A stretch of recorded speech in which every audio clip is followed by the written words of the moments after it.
Değerli seyirciler, yeni bir empatiye, yine empatiye hoş geldiniz. Bu akşam çok değerli bir meslektaşımı misafir etme keyfini yaşıyoruz burada. Kendisini Ankara ve İstanbul Devlet Tiyatroları'nın müdavimleri, seyircileri çok iyi tanırlar. Daha sonra çok iyi dizilerde çok iyi performanslarını izledik. Hoş geldin Gülenay Kalkan Ünlüoğlu. Hoş bulduk Ahmetciğim. Ünlüoğlu evlendikten sonraki Evlendikten soyadın. sonra. Kalkan'ı da hiçbir zaman kaldırmadın. Kalkanı da Sen zaten bırakmadım. Gülenay Kalkan olarak hayatımıza girmiştin. Evet. Ne var ne yok, nasılsın canım? Vallahi iyi, çok şükür her şey yolunda. İyi gidiyor. Şükür kavuşturana ne zamandır Evet, görüşememiştik. çok uzun zaman oldu. Bu İstanbul bizi böyle Ben yaptı. de çok mutlu oldum tekrar karşılaştığımız için. İki Ankaralı bakalım ne yapacak, Evet, iki keyfini Ankaralı, çıkartalım. evet çıkartalım. O kadar farklı bir program ki bu. Hayal gücünü çalıştıran. Hani hoş değil ama doğuyoruz ölmek için. Genç oyuncuları nasıl buluyorsun? Eğitimlerini zayıf buluyorum. Affedemediğin birileri var mı? Kolay insan siler misin? Ha. Yok. Çok birdenbire şey birden oldu. dedim. Bak hiç kimse yok mu, bir daha soruyorum. Kadın deniz gibidir, hem dalgalı hem durgun. Aşk ne demek? Aşk gelince başa hiçbir şeyi görmüyorsun.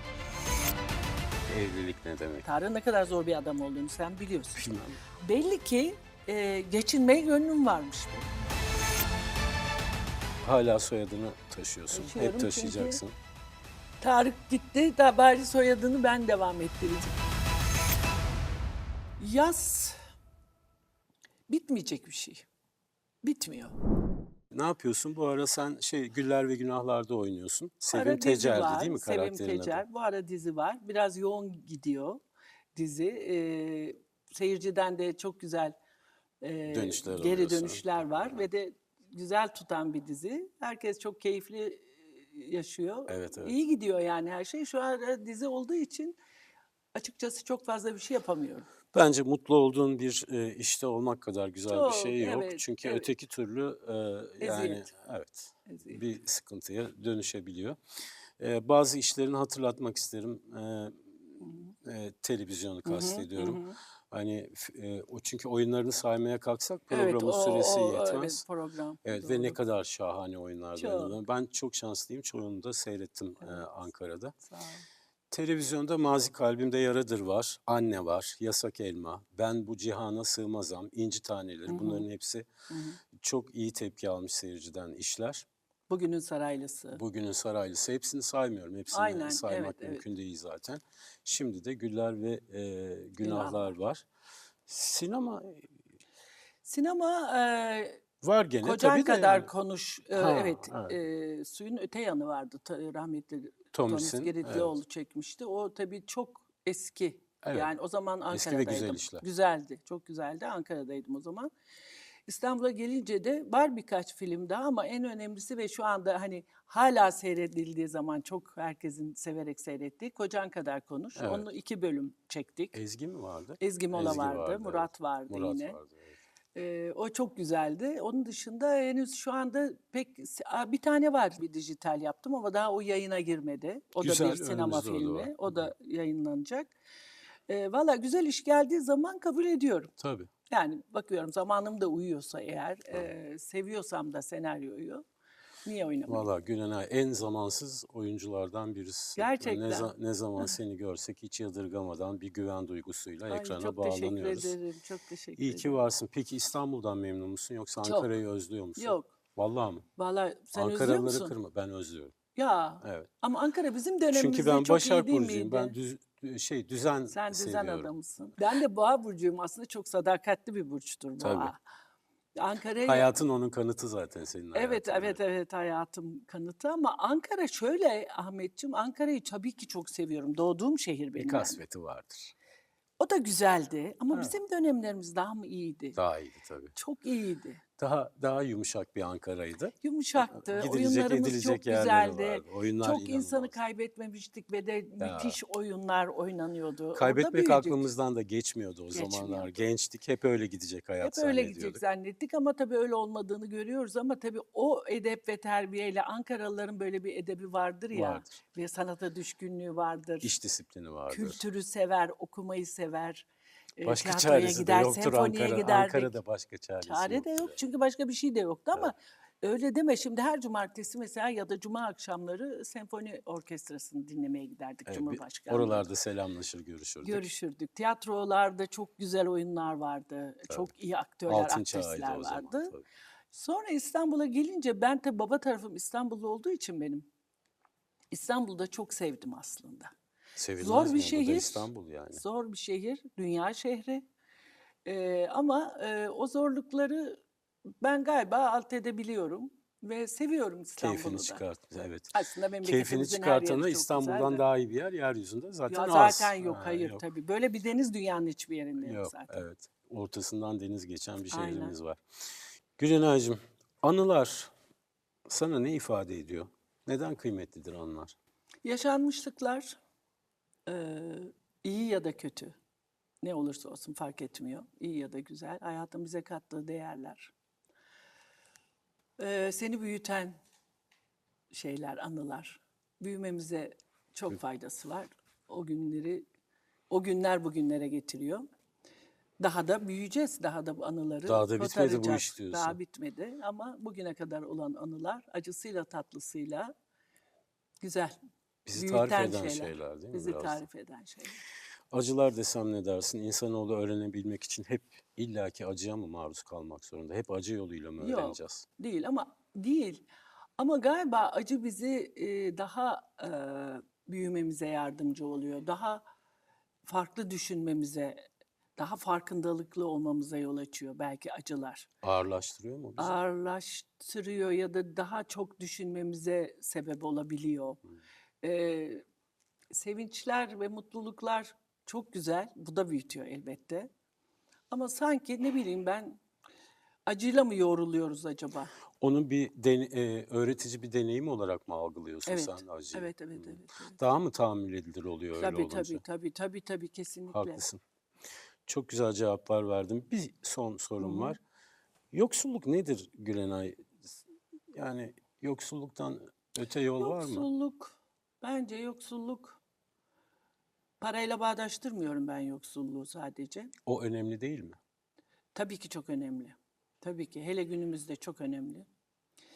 Ama sevginin yoksunu olmak, Değil mi?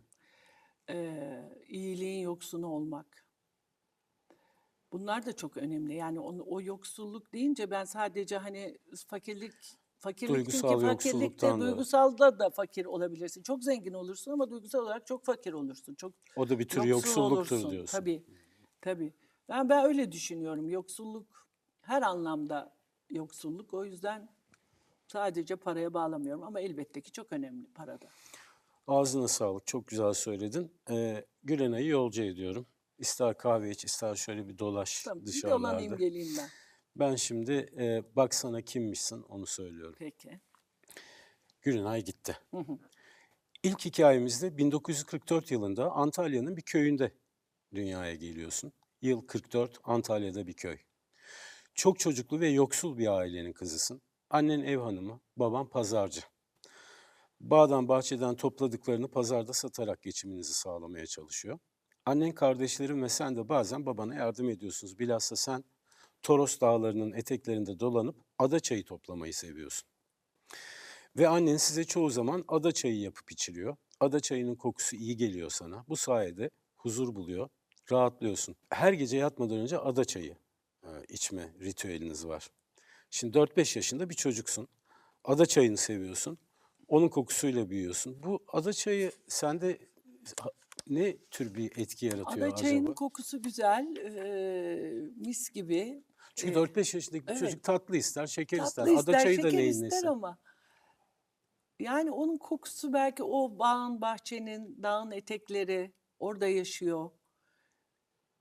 Bence evet baba gidiyor, o pazara gidiyor. Anne sana bak kaç kardeşiz? Çok Çok kalabalıksınız. kalabalığız. Belki onunla yetinmeyi biliyor. Belki o Bir tatlıyı yiyemiyor. aidiyetin kokusu mu acaba? Öyle bir şey Olabilir. diyorsun değil Evet, mi? evet, evet. Çok doğru. Bağ Çok bahçe çok dedin, haklısın. Evet. aidiyetin kokusu. Aidiyetin kokusu doğru. Bravo. Peki eviniz şenlikli. Şenlikli. Kalabalık. Akrabanız çok, kalabalıksınız. Hep birlikte gülüyor, eğleniyorsunuz. Yeğenler, kuzenler, oyunlar oynanıyor, şarkılar söyleniyor. Saatlerce uzun bir sofra paylaşılıyor. Muhabbet ediyorsunuz. Amcanın bir radyosu var, hiç susmuyor o radyo. Baban türkülere eşlik ediyor. Sen de türküleri çok seviyorsun ama maalesef türküler karın doyurmuyor. Babam pazarcılık yaparak evini geçindirmekte zorlanıyor. Bu yüzden akşamları akrabalarınızın evlerinde karnınızı doyurduğunuz bile oluyor. Evde olamıyor yani. Biraz ileri sarıyorum. 44'te doğmuştun. Geldik 1950 yılına. Şimdi 6 yaşındasın. Bu hayatı nasıl değerlendiriyorsun? Yani biraz yokluk var. Her şey az veya yok. 6 yaşında bir çocuk bunu nasıl algılar? Ne oluyordu hatırlıyor musun 6 Yani yaşında? 6 yaşında belki etraftaki aileleri gördükçe, belki daha durumu iyi olanları gördükçe, hani belki oyuncaklarını isteyebilirim. Keşke benim de böyle oyuncaklarım olsaydı diyebilirim. Keşke Diyor muydun? diyordum tabii. Diyordum. Diyordum tabii çünkü 6 yaşında yoksul, baba zor geçindiriyor. Onların yani bize oyuncak alacak durumları o kadar yok. Zaten bu Aşınız kadar da eksik zaten. oyuncak da yok Evet. zaten o dönemlerde. Öyle bir aile değiliz. Aşımız eksik ama mutluluğumuz var. Seviyoruz birbirimizi aile olarak. 6 yaşındayken Seviyoruz. varlığı Babanın yokluğu o fark ediyor fark musun? etmiyorum. Fark Aslında etmiyorsun. fark etmiyorum ama şunu fark edebilirim o zamanlar. Keşke daha çok aşımız olsaydı. Keşke babam daha mutlu Daha olabilseydi. çok evde olsaydı Daha çok belki. evde olsaydı. Annem bu kadar yorulmasaydı. Onları düşünebilecek bir yaş, 6 yaş. Çok büyük bir yaş değil ama Az da değil. az Bilinç da değil. vardır. Yani bir de o yöre insanı çocuk yaşında da biraz olgunlaştırabiliyor. Anladım. Yani o çocuksu mutlulukların çok fazla olamayabiliyor o yoksullukla. Yoksulluğunuz sende gerçekten de derin bir hüzün yaratıyor. Akrabalarınızın evinde yemek yemek, Evet, babanın yorgun bakışları seni üzüyor. Hatırlatayım gene 6 evet, evet. yaşındasın. O sene okula başlıyorsun. Zira baban okumanı istiyor. Sen oku da yoksul olma diye şartları zorluyor. Fakat ne yazık ki okulda yoksulluğun daha fazla gözüne Göze batmaya batıyor. başlıyor. Çünkü daha çok insan görüyorsun. Tabii. Arkadaşlarının birden fazla defteri, kalemi, boyası varken sen tek bir defterle kalemle derslere girip çıkıyorsun. Beslenme saatlerinde yemeğini kimseye görünmeden bir kenarda mahcup yiyorsun. Çünkü annen çantana kuru bir ekmekten başka bir şey Koyamıyor. koyamıyor. Şartlar öyle. O niye mahcup oluyor? Neden yemeğini saklıyorsun? Yoksulluk utanç verici bir şey mi? Ya o yaşta utanç verici 6 bana. yaşında Bana öyleymiş. utanç verici. Yani bir de etrafımda benim gibi olmayan insanları gözlemledikçe ya böyle yaşamlarda varmış diye biliyorum. Yani benim niye yok, onun niye var? Belki çok ayırdığına varmıyorum ama Sorular mı gelmeye saklıyorum. başladı artık? Tabii gelmeye başladı. Yani onun çantasında o var da bende niye olamıyor? Ya da onlarda o kadar kalem var da benim niye yok? Ya da bir defterim var niye 3 defterim yok? Bu soruları soruyorum. Kızıyor Soruyorum. musun? Öfkeleniyor musun? Öfkelenmiyorum ama bunun yoksunluğunu hissediyorum. İçerliyorum diyorsun gerçekten. İçerliyorum yani acaba nasıl olabilir? Niye olmadı diye belki soruyorum kendime. Niye benim de yok diye soruyorum. Ya da niye bu böyle bir yaşamım var diye soruyorum. Yoksulluk sana maddi bir durumdan öte aslında bir veba gibi geliyor. Ada çayına derdini anlatıyorsun. Ada çayıyla rahatlamaya çalışıyorsun. İlkokul ve ortaokul yılların böyle geçip gidiyor.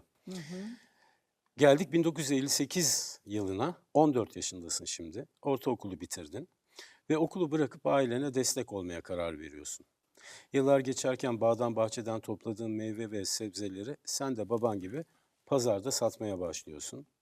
Tezgahında her şey var. Maydanoz, marul, lahana, kıvırcık, domates, salatalık ama senin tezgahına uğrayanların en çok rağbet ettiği şey Ada çayı. ada çayı.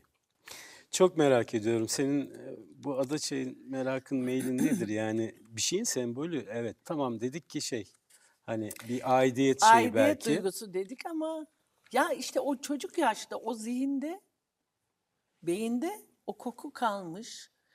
Onu içince Belli ki mutlu olmuşuz. İyi gelmiş. İyi gelmiş çocuklukta. Ritüellerimiz var çünkü. Akşam demleniyor çay, ada çayı. Zaten rahatlatan bir ot. Belki onu çocuklar, anne baba falan o ritüeli seviyorum. Onu hatırlattığı için de belki Bir birliktelik aidiyet şeyi. duygusunun Evet. ötesinde o birlikteliği bana anımsatıyor ada çayı. O yüzden benim için çok önemli.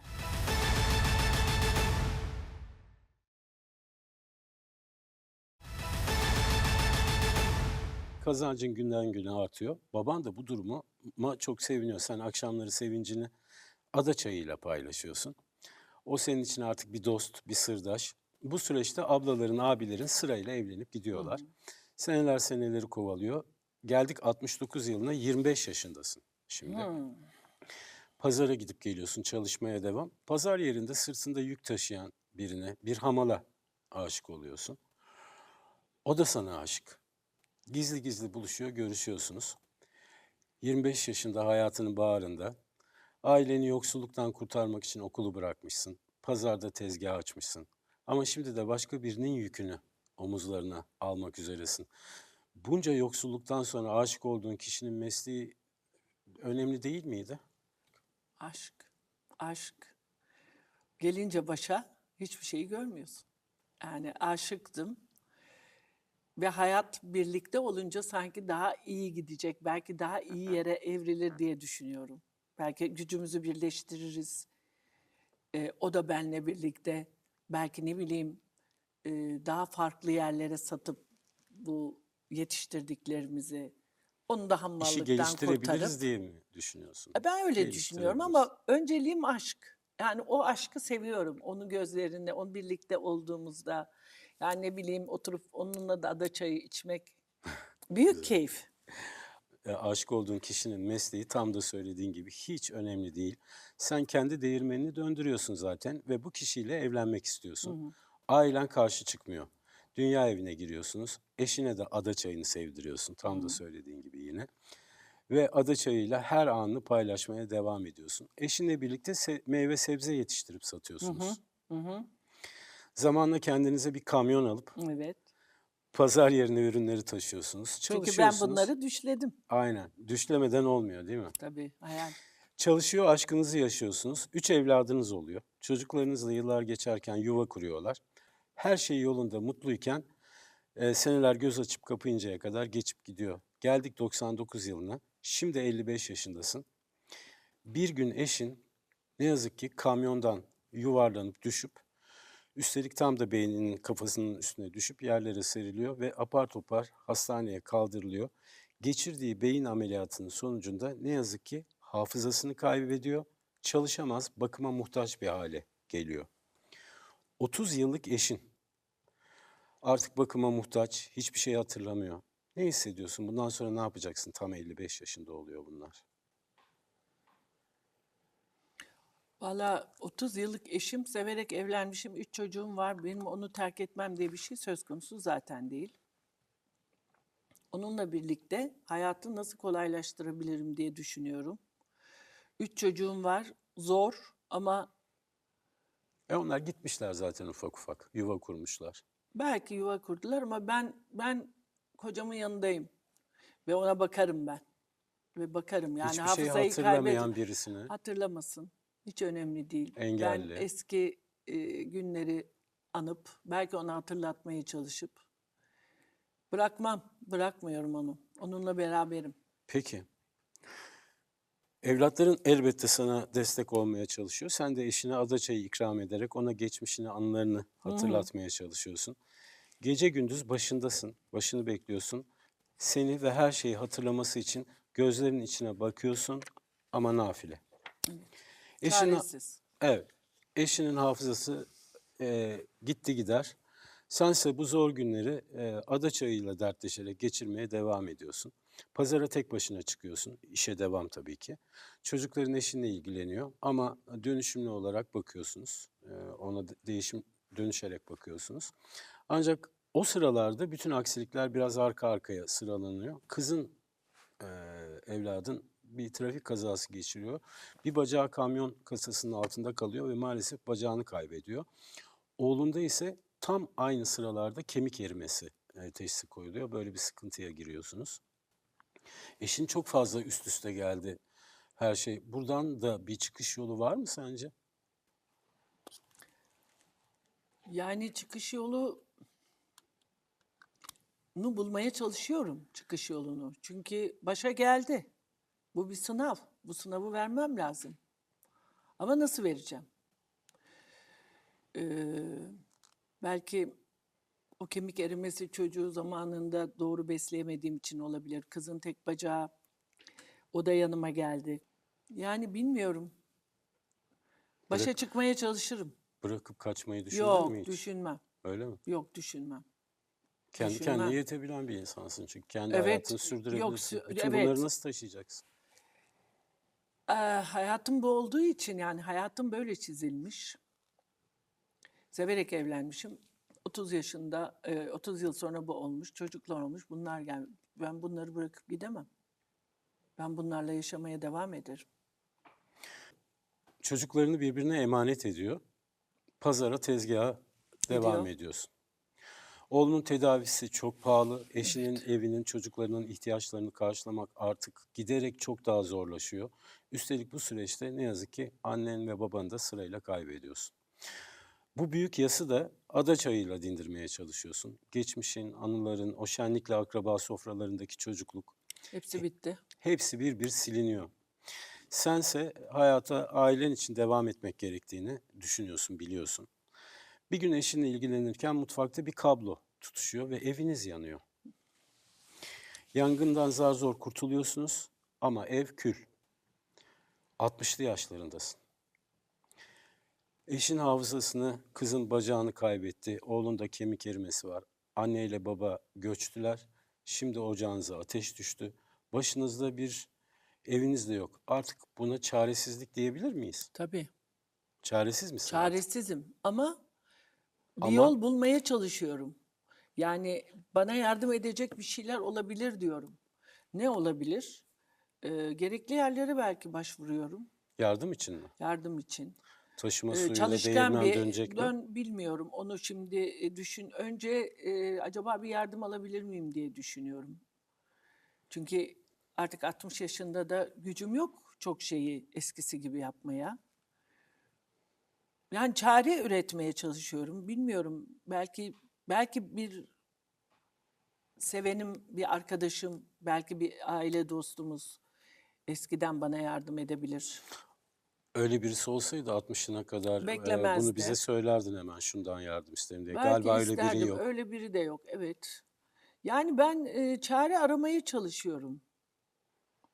Tezgaha devam Çünkü mı? ne yapayım? Evet, tabii ki devam. Belki birinin evine sığınacağım. Bir arkadaşımın ya da yani bilmiyorum var mı yok mu. Yani nereye gideceğim bilmiyorum ki, ev başıma yıkıldı. Koca böyle, çocuklar böyle. Yani ben onları bırakıp gidemem bir yere. Demezsin. Bir yere sığınman da galiba zor çünkü Zor. kalabalıksınız O siz. da zor. Sen tek başına gitmeyeceksin ki. O da zor. Acaba pazara yine bu malları götürüp ne kadar alabilirim ki, ya da bir yeni baştan bir başıma dam nerede yapabilirim ki yani? Bakalım. Bakalım. Yapacak hiçbir şeyin yok. Bardak bardak ada çayı da içsen. Gönlünün Fayda yok. acısı dinmiyor, yokluk bitmiyor. Kredi çekiyorsun. Eşinle prefabrik bir eve yerleşiyorsun. Tek başına her şeye yetişmeye gayret ediyor. Pazarda tezgahını açıyorsun. Ada çayına derdini söylüyor. Çocuklarına sıkıntını yansıtmıyorsun. Geldik 2014 yılına, yıllar geçti. Şimdi 70 yaşındasın. Bu yıl bir acı daha. Torunun maalesef rahatsızlanıp vefat ediyor. Şimdiye kadar yaşadığın acıların galiba en serti bu. Acısı. Onca şey yaşadın, iyi kötü çokça anı biriktirdin. Hayat bu mu? Ada çayıyla bir gününü daha ada çayıyla paylaşmaya takatin var mı? Yok. Yok değil mi? Çok zor. Yok. Yani en son acı zaten hani torun acısıyla birlikte ne ada çayı falan kalmadı artık. 70 yaşında. Bu çileli güçlü kahramanla tanışalım mı? Ay Yere tanışalım. adım Of. atmayan. Geliyor efendim.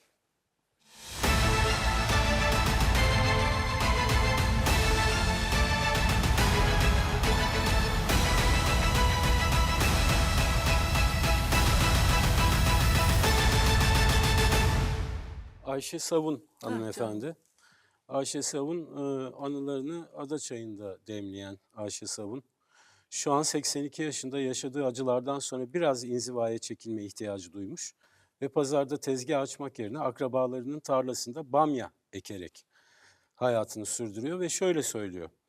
Hayatımız boyunca kimseye muhtaç olmamak adına ben hep mücadele ettim. Hiçbir şeyimiz yok ama karnımız doyuyor. Allah bereket versin, helalinden kazanıyoruz. Olduğu kadarıyla geçinip gidiyoruz. Sağlığım el verdiği sürece de çalışmaya devam edeceğim. Yani o kadar çok Tanrı üstüne yüklemiş ki bu kadar acı, bu kadar yoksul. Yani yoksullukla belki bir şekilde başa çıkar ama acı çok zor gerçekten. Bunlarla yoğrulmuş. Vallahi çok saygı duyuyorum ve inşallah yani ne diyeyim 82 yaşından sonra ne olur? Sanki el ele yürüdüklerine göre kaldırmış, Kaldırmış değil mi? gezdiriyor Kocası değil mi o? Kocası Yani yılmamış. yılmamış belli. Yılmadı. Ayşe Savun'a mutlu, huzurlu, sağlıklı, Ah uzun, inşallah huzurlu bir sağlıklı, özellikle uzun ve de huzur olsun inşallah. Bak eee, ne diyor? Ben kimseye muhtaç olmadık. Aşımızı yaptık. En yaptık. azından karnımızı doyurduk. İşte Adaçayı'ndan da Anadolu kadını. vazgeçmediği anlaşılıyor. Bak Evet köşede en gene başta. tezgahın Adaçayı. Adaçayı evet. Evet, evet, Muhteşem. Yani evet, müthiş hikayeler tabii evet. bunlar. Saygılarımızı sunuyoruz Gerçekten kendisine. öyle. Sevgilerimiz, saygılarımız ona. Ne hikayeler, Ay çok insanlar neler neler neler. yaşıyor, neler var yaşayan. Yanımızdan geçip gidiyorlar. Hiç hikayelerini bilmiyoruz. Hiç. Hiçbirimiz birbirimizin hikayesini bilmiyoruz. Çok da galiba ilgilenmiyoruz. Galiba işlerimiz de o yüzden çok yolunda gitmiyor. Birbirimizden haberimiz olmadığı için belki de. Olmadığı için. Çünkü herkese ulaşamıyorsun ki. Yani keşke herkese elimizi uzatabilsek, ulaşabilsek Birbirimize ama. Ya uzatabilsek. en Evet. azından yakın çevremize ulaşabilsek. Yıl 44, Antalya'da bir köy. Çok çocuklu ve yoksul bir ailenin kızısın. Adaçayını seviyorsun. Onun kokusuyla büyüyorsun. Yoksulluğunuz sende gerçekten de derin bir hüzün yaratıyor. Akrabalarınızın evinde yemek yemek, babanın yorgun bakışları seni üzüyor. Ve okulu bırakıp ailene destek olmaya karar veriyorsun. Bir hamala aşık oluyorsun. Ailen karşı çıkmıyor. Dünya evine giriyorsunuz. Bir gün eşin ne yazık ki kamyondan yuvarlanıp düşüp hafızasını kaybediyor. Çalışamaz, bakıma muhtaç bir hale geliyor. Kızın bir trafik kazası geçiriyor. Oğlunda ise tam aynı sıralarda kemik erimesi teşhisi koyuluyor. Hayata ailen için devam etmek gerektiğini düşünüyorsun, biliyorsun ve eviniz yanıyor. Tek başına her şeye yetişmeye gayret ediyor. Pazarda tezgahını açıyorsun. Adaçayına derdini söylüyor. Çocuklarına sıkıntını yansıtmıyorsun. Anılarını Adaçayı'nda demleyen Ayşe Savun, şu an 82 yaşında, yaşadığı acılardan sonra biraz inzivaya çekilme ihtiyacı duymuş. Gülenay'cığım seninle ilgili çok merak ettiğimiz sorular var. Şimdi Peki. onlara geçelim ikinci Bana hikayemizden geçtik önce. şimdi. Sana Hadi geçtik, bakalım. evet. Hoş geldin. Hoş bulduk. Etkilendim bu hikayeden çok. Ayşe teyzemiz, Ayşe ablamız anılarına sahip çıkan bir kadın. Evet. Adaçayı onun için aynı zamanda hafızanın da Tabii. bir bakıma sembolü ve eşi maalesef hafızasını kaybetmiş. Sen ne dersin? Senin için hafıza ne demek? İnsan hafızasını kaybederse neyi kaybetmiş olur? Ay, hafızasını kaybederse kendini kaybetmiş. Düşünsene yaşanan onca şey yok. Bembeyaz. Hiçbir şey hatırlamıyor. Bizi oluşturan şey Çok anılarımız mı? Tabii. Heh. Tabii. Yani yaşadıklarımız. Ben mesela kaç yaşından itibaren hatırlamaya başlıyoruz? 3-4 Çok değil mi? değişiyor. Yok daha küçüğü Var mı daha hatırlayan da küçük var hatırlayan? tabii. Üstüne konuyor, Tabii, üstüne konuyor, tabii. üstüne konuyor. Okul yıllarımız, hocalarımız, arkadaşlarımız, aile, anılar, Sevdiklerimiz, sevdiklerimiz, sevmediklerimiz. sevmediklerimiz. Her şey bize çok şey katıyor. O yüzden hafızayı kaybetmek hani belki yaşlandığımız zaman şimdi günün hastalığı Alzheimer ya. Evet, Acaba hani şey mi? Acı çekmiyor, hiçbir şey düşünmüyor. Acaba onlar daha mı mutlu? Bunu da bilmiyoruz. bilemeyiz. Bunu da bilmiyoruz ya. Bilemeyiz. Çünkü hatırlamıyor yani çocuğuna bakıyor, çocuğunu hatırlamıyor. Ya bu kim diyor. Ne kadar acı bir şey aslında. Bazen unutmak hatırlamaktan, Daha kötü iyi. şeyleri hatırlamaktan Kötü bile şey. daha çok büyük bir kayıp galiba unutmak. Bana öyle geliyor. Sana Bence de, katılıyorum bence de yani. çok büyük kayıp. Şöyle sorsam o zaman, unutmak mı zor, hatırlamak mı? Sen unutmayı mı yoksa Unutmak zor. hatırlamayı mı Unutmak tercih zor. edersin? Unutmak zor. Unutmak zor. Ben unutamam. Hiçbir şeyi. Hayatımda da hiçbir şeyi iyi kötü unutmuyorum. Hani iyi kötü her şeyi beyin imkan verdiği ölçüde hatırlıyorum ben. Şairin de çok güzel dizesi vardır Muzaffer'in. Unutmak değilse de hatırlamamak mümkün diye. O da unutmak istediği şeyleri unutamıyor ama bari hatırlamasam diye hayıflanıyor İşte ama galiba. işte hatırlıyoruz tabii. Peki ölüm ne demek, yaşam ne demek? Bize bir tanımlar mısın? Senin tanımların ne?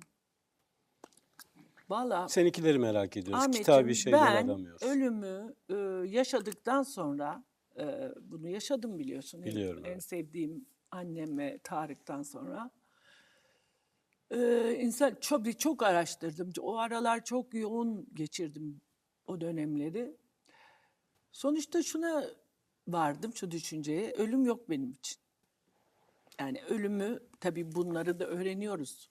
Ölüm yok diyorum ama bunları da bir şekilde kitaplardan öğreniyoruz ama deneyimlerimizden de hakikaten buna inanıyorum artık. Bir ruh var. O ruh gidiyor. Çünkü şu anda şurada duruyorsun. Şu anda benim ölsem ben ne bu elimi kaldırabileceğim değil mi? Ne gözümü böyle işte şunun gibi bir şey olacak. Demek ki bir ruh veriyor bize bunu. Dolayısıyla da beden bir Askı. askı. O gidiyor, çürüyor ama ruhun özgürlüğüne kavuşuyor. Ama tabii ki ölüm şu andaki anlayışımızla bir yoksunluk aslında. Çok büyük bir yoksulluk onların olmaması hayatımda. Bunca yıl bana eşlik etmişler. Ve hepimize tabii, herkesin kaybı için söylüyorum. Yani hoş değil ama doğuyoruz ölmek için. Evet. Sen kendi adına korkuyor musun ölümden? Yok. Korkmuyorum ama en azından diyorum ki daha bir şeyler üretebilecekken üreteyim istiyorum. Vazifelerimi bitirmeden gitmeyeyim. Bitirmeden evet yani çünkü bunun yaşı yok biliyorsun. 6 yaşındaki de gidiyor, 50 yaşındaki de gidiyor. Anıları tutuyorsun ya. Tutuyorum. Sen tutuyorsun. O çok acı. Bu yorucu ve ağır bir şey değil mi ya? Yok. Şöyle ben kayıplarımı kabullenişe geçtikten sonra eğer kayıplarımla ilgili soruyorsan ama bütün anıları soruyorsan yani onları tabii gel geç hatırlıyorsun. Sinema şeridi gibi önünden geçiyor ama benim değer verdiğim, benim çok yakınım, benim canım olan insanların kaybını kabullendikten sonra ben kabullenişe geçmem biraz zor oldu. Yaz sürecinden Tabii. bahsediyorsun tabii. O kabullenişe o bir süre istiyor çünkü yani Tabii. o ve zaman istiyor.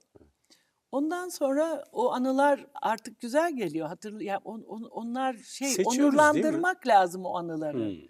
Yani ben Tarık Cimer hatırladığımda onu ya da bir yerde bahsettiğimde onu onurlandırıyorum. Annemi onurlandırıyorum. Yani benim babamı. Çünkü çok kıymetlilerdi. Yani onlar gitti diye hayatımızdan yok olmuyorlar. Güzel Bizle söyledin. beraber yaşıyorlar. Ayşe Savun yoksulluktan kurtulamamış ama çalışmaktan, mücadele etmekten de hiç vazgeçmemiş. Helal olsun. Evet, helal olsun. Yoksulluk ve parasızlık arasındaki fark ne Gülenay? Şimdi mesela sen yokluk Parasızlık. nedir biliyor musun? Bildiğim zamanlar oldu. Ama çok olmadı şimdi, yalan Burada söylemiyorum. maddiyatı kastediyorsun Maddiyatı tabii. kastediyorum elbette. Maddiyatı yani Gençlik hikayen gençlik mi yani var? mesela işte ne bileyim yoksul, çok şükür hiç yoksul bir çocuk olmadım ben. Evet. Ben olmadım yani belki ailemin daha önceki yaşamlarında olmuştur o dönemlerde ama ben genelde bir bolluk içine doğdum ve hakikaten hiç olmadı ama e, zaman zaman da olabiliyordu ve anlıyorum. Bazen olabiliyordu dediğin şeyler yoksunluk olabilir. Çünkü Yoksunluk. yoksulluk başka, Yoksunluk başka. Evet. Evet, yoksulluk. Belki bazı şeylerin yoksunluğu. Belki yoksunluğu evet, Evet. yani olabilir o. Onu düşünüyorum şimdi. Ama parasızlıkla yoksulluk birbirinden farklı şeyler Kesinlikle galiba. farklı ama bu arada para çok önemli. Hani parayı sevmiyoruz. Ay para, Yok öyle bir hayır, şey değil. para önemli. Bugün paran varsa çok iyi bakılıyorsun. Evet. Hasta bile olsan. Evet. Ne bileyim ona göre yiyeceğini alıyorsun. Para önemli ama onu nasıl kullandığın da önemli tabii. Yani sadece kendine ve Nasıl hep bana, kazandığın hep ve bana. nasıl kullandığını. Nasıl kullandığında biraz paylaşabilmek de önemli. Sonuçta hepsi burada kalıyor. Dünya malı dünyada kalıyor. Yani ben o kadar da bu anlamda şey değilim. Benim hayatımı biraz hani kimseye muhtaç olmayalım. Yeter. Gideyim, seyredeyim, göreyim. Dünyada da neler oluyor. Öğrenmeyi seviyor musun Çok, hala? çok, Hala çok, seviyorsun çok değil mi? tabii. İyi bir tiyatro seyretmeyi, iyi bir sinema İyi bir seyretmeyi, kitap okumayı. iyi bir kitap okumak. Bir yere Ee, gidebilmek. Yani Bir dünyada kültür. şimdi ben tabii Tarık'la da çok Çok gezerdik biliyorsun gezerdiniz, ama evet. şimdi ben onu devam ettiriyorum mesela. Çok Bütün güzel. yani en uzak yerlere kadar artık nereye kadar giderse Tarık'ı da götürüyor musun yanında? ay Her gittiğin götürmez yere. miyim? O her yerde zaten. Peki Gülenay'cığım sen Hı Ankaralısın. hı. Boğa burcusun. Boğa burcuyum. Boğa burcusun. E, Şöyle kısaca bir doğduğun, büyüdüğün evden bir özet Tabii. geçsene bize. Yani tamam yoksulluk yok ama Yoksulluk yok ama normal bir ailenin çocuğuyum. Babam orta, tabii ortası. annem babam çalışıyordu. Onlar bize bakıyordu. İşte ablam var benden 9 yaş büyük. Zaten o bana daha çok bakmış. Yarı anne değil mi o? Yarı anne tabii. Ondan sonra dediğim gibi çok yoksulluk içine doğmadım. Memur bir aile olduğu için hani bizim her şeyimiz hemen hemen vardı. Zaten ülkenin şartları da böyle değildi o zaman. Evet. Yani Orta sınıf aileler çok güzel yaşardı. bir kebapçıya giderdik değil mi? Ayda Tabii. 2 kere olsun. Sinemaya giderdik, Sinemaya tiyatroya gider, giderdik sinemaya tabii. çok bol giderdik. Yaz kamplarına giderdik. İyi Yaz kötü. kamplarına Pahalısı giderdik. vardı, ucuzu Evet, vardı, beni babam kampingi vardı. yollamazdı da kıskanırdı. Hiç katiyen öyle yerlere yollamazdı ama. Boylu postlusun çünkü. Evet yani beni 5 yıl konservatuvarda arabayla aldı, sabah götürdü, akşam aldı. O kadar yani şey yapmazdı, bırakmazdı. Baban nereli? Babam İstanbullu. O da Babam İstanbul. İstanbullu. Dolayısıyla güzel bir çocukluk geçirdim Ahmetciğim ben. Bir kere anneciğim bizi çok güzel yetiştirdi. Çok vizyoner bir kadındı gerçekten. Hep sorumluluk duygusu Çok, aşılarmış değil mi? evet. Gece yarılarına kadar oturup benim problemlerimi çözerdi. Matematik dersinde mesela. Ertesi gün imtihanım var ya. Öğreterek mi Annem yoksa? yok. Ha, Hem öğreterek sen öğretirdi yani. hem de çözerdi. Ne yapsın çocuk sokaktan eve girmiyor. Evet. Yani ben de böyle şeyim yani elim maşalı böyle erkek çocuklar gibi tornete binerdim ağacın tepesine çıkardım falan. Baban haksız değilmiş yani. Haksız değilmiş. Annem böyle şey yapardı. Ben de sabah 5'te kalkar 3 tane problem ezberlerdim. Bak bunu ilk defa söylüyorum 3 tane. Şimdi sıranın da başında oturuyorum ya bu gelirse bu, bu gelirse bu, bu gelirse bu. Bunlardan geliyordu.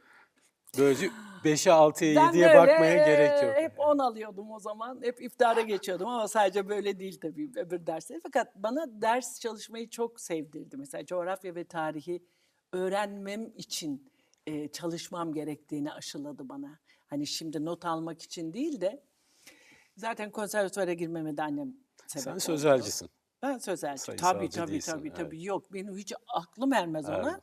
Ablam kimya mühendisi. O şey Peki oldu. ütü kordonunu bir söyle bakayım bana. Ya sen biliyorsun benim sesimi. Evet, Ben tabii zaten canım. Çok Ankara'da da şahane. çok müzikaller, Tabii. müzikli oyunlar oynadım. O yaşta belliymiş ben her şeyi taklit etmek derken taklit etmek tabii ki tiyatrocu olmak değil ama şarkıcıların seslerini taklit eder. İyi bir provadır canım. İyi bir Bir provadır başkası ama olmak bir yolunda başkası bir olmak ama provadır. hani öyle götürmemek, gözlemlemek güzel. Böyle annemin kadifeli lacivert bir örtüsü vardı. Masa örtüsü gibi. Onu alır buralarıma bağlar. O zamandan meraklıydım giyime. Giyimi. İşte ütü kordonu da alıp onları karşıma alıp şarkı Ablan ne söylerdim. yapıyor bu arada? Ablam da bakıyor bu diyor ne Seyrediyor. yapıyor Seyirci. acaba diyor. Seyirci tabii onları öyle koyuyorum. Dolayısıyla o zaten kimya mühendisi oldu. Onun da sesi çok çok güzeldir ama o onu seçti. Ben seçmedim. Ben seçtirildim konservatuvarı fakat sonra çok sevdim tabii. Ve dedim ki anneme bana hayatta bundan daha büyük iyilik yapamazdım. Yapamaz. Ben sanatçı doğmuşum.